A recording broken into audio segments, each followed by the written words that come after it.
assume when you got to Afghanistan, you were getting tasked with special missions and you were jumping on helos to go to a certain area to do missions and It, all that. yeah, that was a pretty unique experience in that I feel like it was pretty true to the SF mission, which is essentially they put you out in the middle of nowhere with a bunch of local nationals, and then basically you're like, hey, go figure it out. Like, go mix it up with the enemy. And I was on that team. It was an exceptional team. A lot of really good guys, a lot of really experienced guys. And, we got out and we started mixing it up, man. Like right off the bat, it was, hey, develop intelligence, get fed intelligence from the battalion, and then go out and chase bad guys and kill bad guys. And we did that. Got it. Yeah. And essentially, you talk about how much money was put into you guys to be experts. And Sure. did you essentially have the availability to whatever you wanted and whatever the team wanted, gear-wise, training-wise? I think, well, not anything we wanted, but I mean, we certainly had an array of different things that we could request or bring to the table. Yeah, I mean, good budget, good training, good equipment, good gear, all that stuff was definitely in the mix, and then, I mean, the crazy thing about that deployment, I specifically remember at the time our battalion commander talking to us. My detachment ended up going out, to a pretty isolated area that basically was like 150 kilometers of Afghanistan, Pakistan border that we had with like a battalion of the Afghan National Army, and then a small regular army, what they called ETTs, which then were the embedded tactical trainers for like the regular Afghan National Army. Of course, we had a little crew of Afghans that we worked with and trained that were like our little special operations guys that worked with us, about 20 of those guys. And they would go out and do all the missions, that we wanted to do. And yeah, I mean, we were out in the middle of nowhere, and literally our guidance was like, disrupt the enemy network. Like that was it. You know what I mean? And then, we had helo support. We had all the different kinds of support that we needed. But our responsibility was like to help develop everything and then go and mix it up.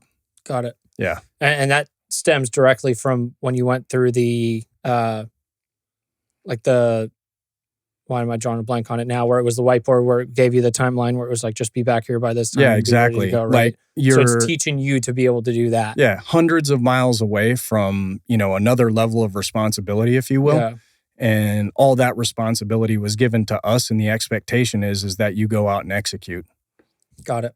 And you were in country for how long on that deployment? That rotation was just shy, I think, of 8 months. Okay. So the typical SF rotation around that time was about 6, 7, 8 months. Okay. Yeah. And that was constant firefights. And can you kind of touch on those 8 months? Like, yeah, so what the timeline was like? It was a little bit different, I guess, in a sense of every time we went out, like the goal was definitely to go kill the enemy. So we knew we had a good idea of where the enemy was operating in the area. We did have to develop that over some time, but I think we did that relatively quickly. And then once we figured that out, we were like, hey, we get into gunfights every time we go into this area and we kill dudes in here. So we're going to continue to go in here and do that until either we kill all the bad guys, or force them out of this area. And so it was essentially just sustained operations like that. And the way we were working back then was, we'd pack up and leave on our trucks for 2 weeks, and live off the fire base, if you will, right, where all your little creature comforts are at.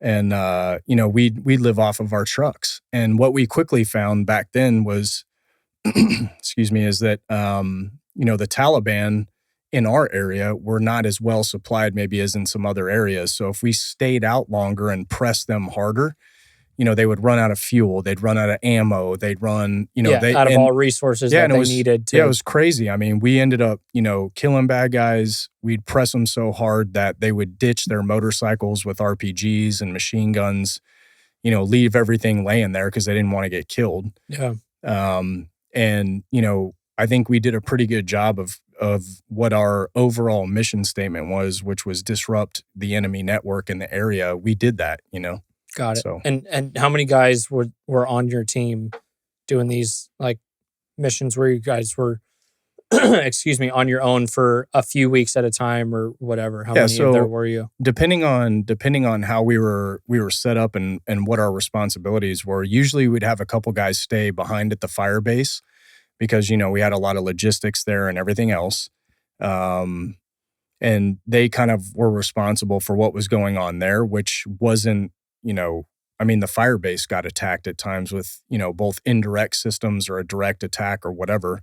And you had to be prepared for that, right? So you didn't get overrun. Yeah. And then, and then some of us would end up going out on what we called, a long range patrol or whatever.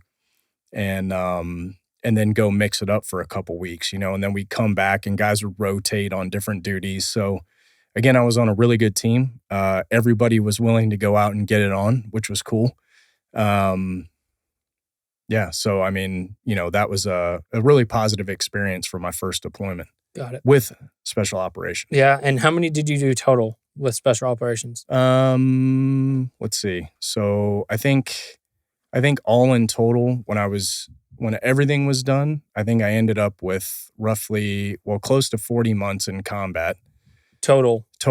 Yeah. Okay. So I break it down that way based off of different trips. So obviously I had the first one, that was almost a year. Yep. And then, consecutively after that, going to different places, Iraq, Afghanistan, and then other places. That add up was just shy of, 40 months downrange. So definitely a lot of time on the ground. Lots of good experiences and definitely a lot of memories. Yeah. And some of those memories are traumatic and difficult memories. Yeah, for sure. There's a lot of good stuff. Yeah. And then there's some bad stuff that goes along with that. That's just the reality. Yeah. And obviously that's as you stated before, that's like what you signed up before. You were talked about that before, where it's like, hey, the longer that you stay in this community, you're going to continue to see fucked up shit, essentially. Yeah, that talk from First Sergeant Murphy, yeah, rang true and held true, throughout my career. I mean, essentially, it's a simple math equation, right? The longer the amount of time and the longer you're doing something high risk, the higher the chances are that you're going to see some fucked up shit and you're going to experience some intense shit.